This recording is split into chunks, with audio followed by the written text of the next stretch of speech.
Assalamualaikum warahmatullahi wabarakatuh.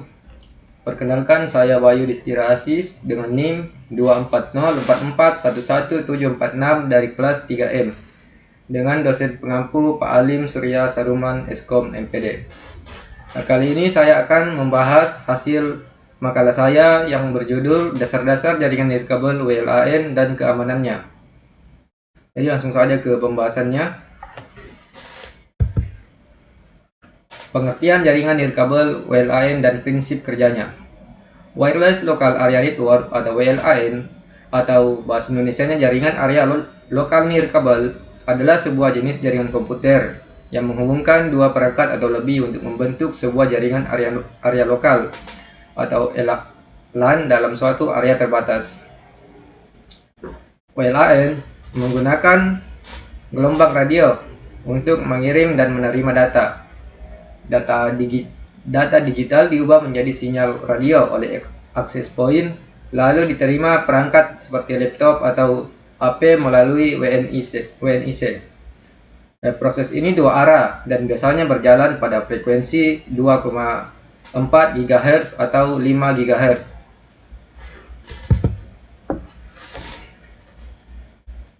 IEEE atau IEEE dan Wi-Fi Alliance. Peran IEEE. IEEE adalah singkatan dari Institute of Electrical and Electronics Engineers.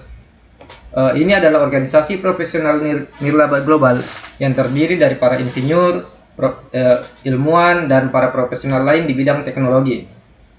Peran utama organisasi ini dalam konteks jaringan ini adalah sebagai badan penetap standar teknis. Untuk jaringan LAN dan MAN, IEEE memiliki komit standar bernama IEEE 802. Komit ini dibagi lagi menjadi beberapa kelompok kerja yang mengurus teknologi spesifik. Kelompok kerja yang bertanggung jawab untuk jaringan area lokal nirkabel atau WLAN adalah IEEE 802,11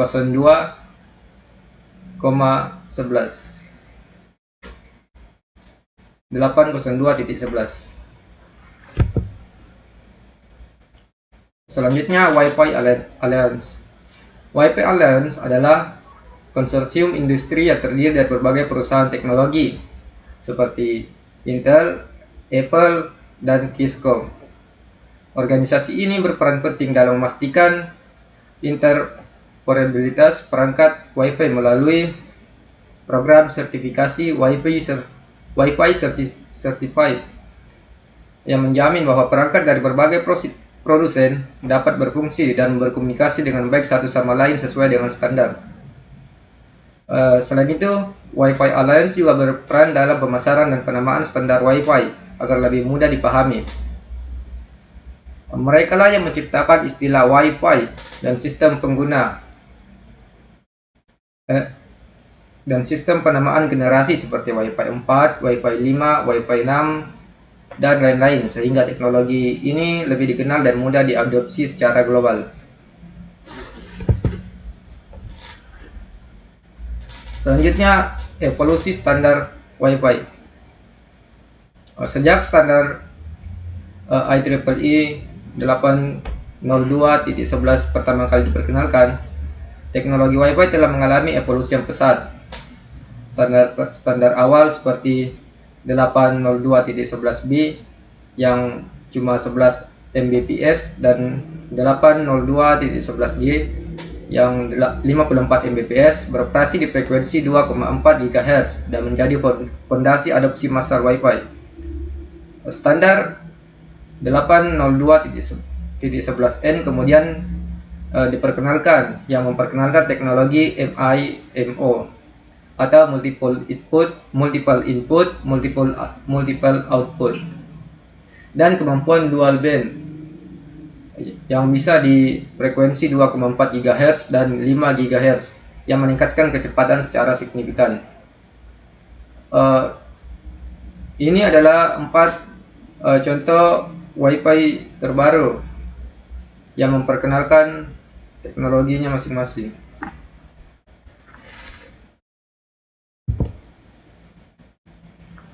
Selanjutnya komponen fisik jaringan Wi-Fi. Yang pertama itu ada access point. Ini berfungsi sebagai jembatan atau bridge yang menghubungkan jaringan kabel seperti modem internet atau jaringan LAN Ethernet dengan perangkat-perangkat nirkabel atau klien. Untuk Wi-Fi perumahan biasanya sudah tergabung dengan wireless router. Selanjutnya wireless client atau station. Ini adalah istilah teknis untuk merujuk pada semua perangkat yang terhubung ke jaringan Wi-Fi seperti laptop, HP, dan lain-lain. Dan yang terakhir antena. Antena adalah komponen krusial yang berfungsi untuk mengubah sinyal listrik dari perangkat access point atau WNIC menjadi gelombang radio untuk dipancarkan ke udara. Begitupun sebaliknya, mengubah gelombang radio yang diterima dari udara kembali menjadi sinyal listrik. Ada dua jenis antena berdasarkan pola pancarannya. Yang pertama ada antena omnidireksional atau antena segala arah, dan antena direksional atau antena terarah. Lalu mode operasi jaringan komputer. Ini ada dua. Yang pertama infrastruktur mode. Ini adalah mode operasi yang paling umum digunakan pada jaringan Wi-Fi modern, di mana semua perangkat seperti laptop atau HP terhubung ke satu titik pusat bernama access point. Access point berfungsi mengatur lalu lintas data antar perangkat. Setiap jaringan itu memiliki SSID atau nama jaringan yang terlihat oleh pengguna dan BSSID atau alamat MAC untuk unik pemilik access point. Lalu ada mode ad hoc atau peer-to-peer mode. Mode ad hoc adalah jaringan Wi-Fi tanpa access point, di mana perangkat berkomunikasi langsung satu sama lain secara peer-to-peer. Setiap perangkat memiliki kedudukan yang setara, dan mode ini biasanya digunakan dalam situasi khusus, seperti berbagai file antar laptop tanpa jaringan Wi-Fi. Teknologi modern seperti Wi-Fi Direct merupakan pengembangan dari konsep ad hoc ini. Nah, di sini ada contohnya. Ini adalah mode infrastruktur dan ini mode ad hoc.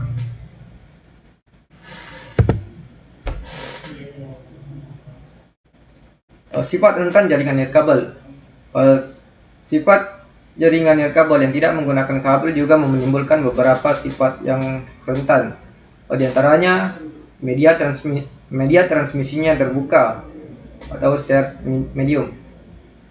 Sinyal radio yang membawa data dipancarkan ke segala arah. Ini pada antena segala arah. Ini berarti siapapun yang berada dalam jangkauan sinyal dan memiliki perangkat penerima dapat mendengarkan lalu lintas data tersebut.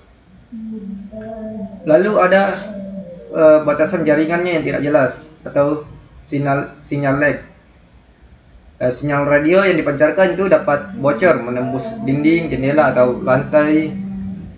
Pokoknya ke tempat-tempat yang di luar kendali fisik pemilik jaringan. Lalu di visibilitas jaringannya juga. Secara desain, access point secara rutin menyiarkan keberadaan mereka melalui sinyal yang disebut beacon frame.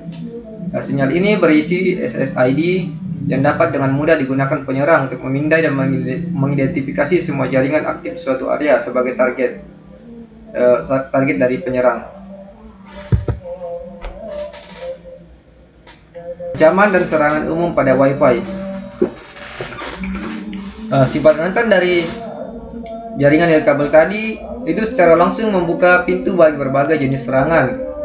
Adapun beberapa serangan yang paling sering dan umum pada jaringan Wi-Fi adalah berikut ini. Yang pertama ada eavesdropping atau penyadaban. Yang kedua ada akses ilegal atau piggybacking.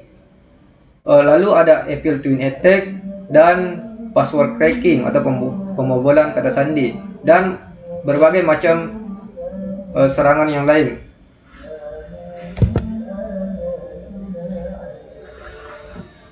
Evolusi dan perbandingan protokol keamanan nirkabel. Seperti yang disebutkan tadi, untuk mengatasi berbagai ancaman yang telah dibahas, Standar IEEE 802.11 telah mengembangkan serangkaian protokol keamanan. Protokol ini bertujuan untuk menyediakan dua layanan keamanan utama: autentikasi, untuk memverifikasi bahwa hanya pengguna yang sah yang dapat terhubung, dan enkripsi, yang berfungsi untuk mengacak data di udara sehingga tidak dapat dibaca oleh penyadap. Adapun beberapa perkembangannya yaitu yang pertama diperkenalkannya WEP atau Wire Equivalent Privacy.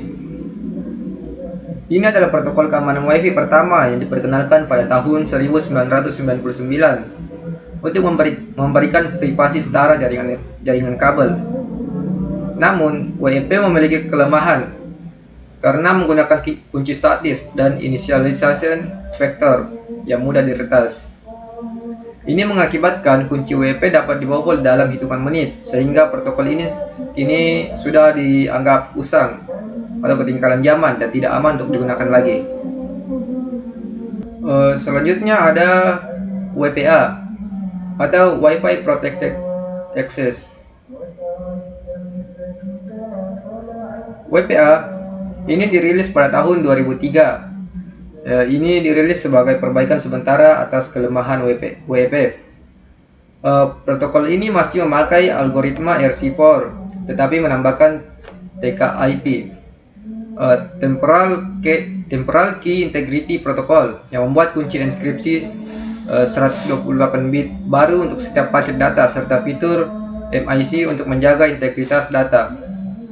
Meskipun WPA ini lebih aman dari WEP, WPA ini juga dianggap tidak aman karena masih bergantung pada RC4.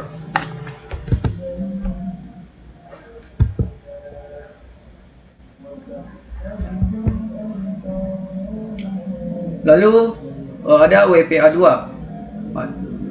WPA2 dirilis pada tahun 2004. Ini adalah standar keamanan Wi-Fi yang menggantikan WPA dan menjadi standar emas selama lebih dari 1 dekade. Protokol ini menggunakan enkripsi AES melalui CCMP yang jauh lebih aman dan kuat dibanding RC4. WPA2 memiliki dua mode, yaitu mode personal untuk penggunaan rumah dan enterprise untuk perusahaan dengan server autentikasi. Meski rentan terhadap serangan kamus jika password lemah, WPA2 tetap dianggap aman bila menggunakan kata sandi yang kuat. Lalu terakhir ada WPA3. WPA3 dikembangkan untuk mengatasi kelemahan WPA2 dan mendukung keamanan di era perangkat IoT. Perangkat ini menggunakan sistem PSK dengan SAE atau Dragonfly Handshake yang tahan terhadap serangan kamus offline. WPA3 ini juga memperkenalkan Opportunistic Wireless Encryption untuk mengenkripsi koneksi pada jaringan Wi-Fi publik tanpa kata sandi. Dengan peningkatan ini, WPA3 menjadi standar keamanan Wi-Fi paling aman dan direkomendasikan untuk perangkat saat ini.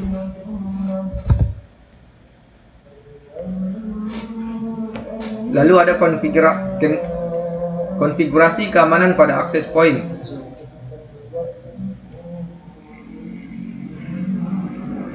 Keamanan untuk jaringan Wi-Fi tidak hanya bergantung pada protokol seperti WEP, WPA, WPA2, dan WPA3 tadi. Ini juga bergantung pada konfigurasi yang benar oleh kita sebagai pemilik jaringan. Untuk mengamankan jaringan Wi-Fi, langkah-langkah utamanya meliputi: 1. Ganti kredensial admin bawaan router agar tidak mudah diakses oleh orang lain. 2. Gunakan protokol keamanan kuat, minimal WPA2 dan idealnya itu WPA3. 3. Buat password Wi-Fi yang kuat dan kompleks, sekitar 12-16 karakter campuran. 4. Ubah SSID bawaan agar tidak menunjukkan merek atau identitas pribadi. 5. Abaikan fitur lemah seperti SSID hiding dan MAC filtering karena mudah ditembus. 6. Nonaktifkan VPS untuk mencegah serangan berbasis PIN. Dan terakhir, perbarui firmware router secara rutin guna menutup celah keamanan baru.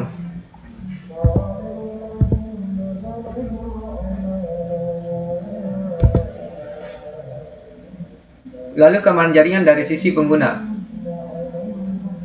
Selain menjadi tanggung jawab pemilik access point, keamanan WiFi juga menjadi tanggung jawab pengguna saat menggunakan jaringan publik seperti di kafe, bandara, dan lain-lain. Pengguna harus waspada karena jaringan tersebut sering tidak terenkripsi dan rentan terhadap penyadapan atau serangan evil twin. Solusi utamanya adalah menggunakan VPN untuk mengenkripsi seluruh lalu lintas data, serta memastikan situs yang diakses menggunakan HTTPS, biasanya ditandai dengan ikon gembok, agar informasi pribadi tetap aman meskipun berada di jaringan tidak terpercaya.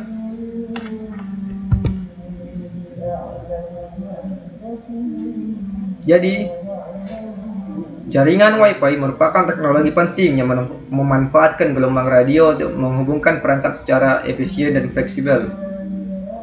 Namun, sifat yang terbuka menjadikannya rentan terhadap berbagai ancaman keamanan. Evolusi protokol dari WEP, WPA2, WPA2 hingga WPA3 menunjukkan upaya berkelanjutan dalam meningkatkan perlindungan data pengguna. Untuk mencapai keamanan optimal, dibutuhkan tanggung jawab bersama antara administrator jaringan yang menerapkan konfigurasi aman seperti WPA3, password yang kuat, dan pembaruan rutin, dengan pengguna menjaga kebiasaan aman seperti menggunakan VPN dan memastikan akses melalui HTTPS. Sekian dari saya, kurang dan lebihnya mohon dimaafkan, dan terima kasih telah mendengarkannya. Wabillahi taufiq wal hidayah. Wassalamualaikum warahmatullahi wabarakatuh.